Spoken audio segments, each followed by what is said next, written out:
সব মেয়েই চায় তার সংসারে একটু উন্নতি হোক বা আয় থাকুক আর না থাকুক, সব মেয়েই চায় তার ঘরে একটু জিনিসপত্র কিনা যাক। তো আমিও সেই রকমই একটা মেয়ে, সবকিছুই চাই যে আমার ঘরে এই জিনিসটা থাক, ওই জিনিসটা সবাই যেহেতু ব্যবহার করতেছে আমার ঘরে থাকবে না কেন। তো এই একটা মনে একটা শক্তি ছিল। কিন্তু শক্তি থাকলে তো হবে না, টাকা থাকতে হবে।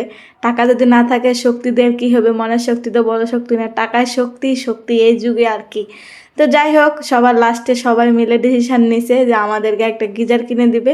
তো সেই জন্য এক তো মনটা ফুরফুরে হয়ে গেল, সেই জন্য মনটা তো ইচ্ছা করতেছিল তখনই উড়ে মনে যায় উড়ে যায় কিনে জিনিসটা নিয়ে ঘরে চলে আসে। কিন্তু মন চাইলে তো সব কিছু হবে না, সব কিছুর একটা নিয়ম নীতি আছে। তো যাই হোক, আমার ঘরে ডিশের লাইন লাগানোর কথা ছিল। তো ওনারা আস্তে আস্তে প্রায় সন্ধ্যা হয়ে গেছিলো। তো সেজন্য আমার যেতে যেতে প্রায় 8টা 9টা বেজে গেছিলো। তাও ইচ্ছে ছিল যে যাব, দেখবো কয় টাকা দাম বাজারে, দেখে শুনে জিনিস কিনলে ভালো হয়, সেটা সবাই তো বলে, সবাই তো জানে এটা। সেজন্য আমরা বিপরীত হয়েছিলাম না, সেজন্য আমরা বাজারে চলে গেছিলাম। তো ঘুরে ঘুরে দেখতেছিলাম কোন দোকানে কীরকম গিজার আছে, আমরা যেই টাইপের চাইতেছি সেই টাইপের আছে কিনা। তো এখনকার সময় গিজার কিন্তু অন্যরকম হয়েছে। আগে ছিল টিনের বডি, আর এখন ছিল সুন্দর সুন্দর বডির একটা করে গিজার, আর দামও সেই। ওই দামে তো আমরা গিজার কিনতে পারবো না, সেজন্য আমরা দোকান ঘুরে ঘুরে দেখতেছিলাম। আর যে বুঝতেছিলাম যে কোন দোকানে কম পাওয়া যায় নাকি, যে দেখা যাক। তো দেখতেছিলাম যে না, কোনো দোকানে কম না, সব দোকানে প্রাইস সেম সেমে আছে। 10,000, 12,000, 15,000, অনেক দামেরও আছে। কিন্তু আমরা তো শত দামের মানুষ না যে আমরা অত দাম দিয়ে কিনতে পারবো।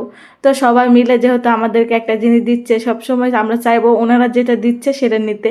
আমরা বিপরীত দিকে হাঁটতে যাব কেন, সেই জন্য আর কি ঘুরে ঘুরে দেখতেছিলাম। ওখানে যায় ফ্রিজ দেখে তো আমার খালা শাশুড়ি পাগল হয়ে গেছে। পাগল হবে নাই কেন, মেয়ে মানুষ বলে কথা, রুমে যে জিনিসটা থাকবে না সেটা দেখলে ইচ্ছে করবেই কিনতে, বা কোন জিনিসটা নিয়ে গেলে আমার রুমের মধ্যে হবে সেই জিনিসটা চিন্তা ভাবনা সবারই, সব মেয়েরই আছে।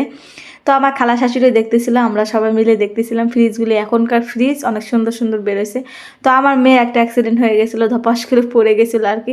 তো যাই হোক, কেটে টেটে যায় নাই, আলহামদুলিল্লাহ, আল্লাহর কাছে শুক্রিয়া, কোনো কিছু হয় নাই। তো আমি স্কুটিটা দেখতেছিলাম, আমার হাজব্যান্ডকে বলতেছিলাম আমাকে কিন্তু স্কুটি কিনে দিবে। তো বলতেছিল মেয়ে আগে বড় হোক। তো ফাইনালি আমরা বাসায় চলে আসি, আমরা কিন্তু গিজার কিনতে পারছিলাম না। বাসায় এসে অনেক চিন্তা ভাবনা করার পরে দারাজ থেকে অর্ডার করছিলাম। তো দারাজের অলরেডি প্রোডাক্টটা চলে এসছে। তো ওই যে আমার হাজব্যান্ড দেখতে গেছে, মানে খুলে মেলে দেখতেছে কোনো সমস্যা আছে নাকি, যেহেতু ওনারা কারেন্টের লাইন দিয়ে দেখাবে না চেক করে, সেজন্য আগে থেকে ভালো করে দেখে নেওয়া উচিত।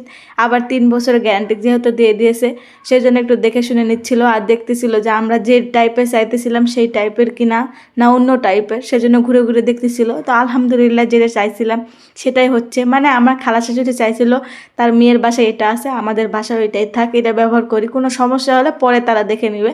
তো ইনশাল্লাহ আলহামদুলিল্লাহ ওনারা যেটা দিছে সেটাই আল্লাহর কাছে শুক্রিয়া। তো এই যে ফাইনালি আমার বাসায় নিয়ে চলে আসছে, দেখে তো মনটা পুরো শান্তি হয়ে গেল। এখন ইচ্ছে করতেছে যে এখনই মনে হয় লাগায়, আমি তো পারবো না, মিস্ত্রি ছাড়া, মিস্ত্রি আসলে তারপরে লাগাবে। তো যাই হোক, এই যে বাসায় নিয়ে চলে আসছে, এটাই তো অনেক। বাসায় যে একটা জিনিস ঢুকলো, কোনো জিনিস একটা হলো, এটাই তো আলহামদুলিল্লাহ। কেমন হলো অবশ্যই কিন্তু কমেন্ট করে জানাতে পারেন। সবাই ভালো থাকবেন, আর নেক্সট ভিডিও পেতে অবশ্যই আমার চ্যানেলে অ্যাক্টিভ থাকবেন। সবাইকে ধন্যবাদ, সবাইকে টাটা।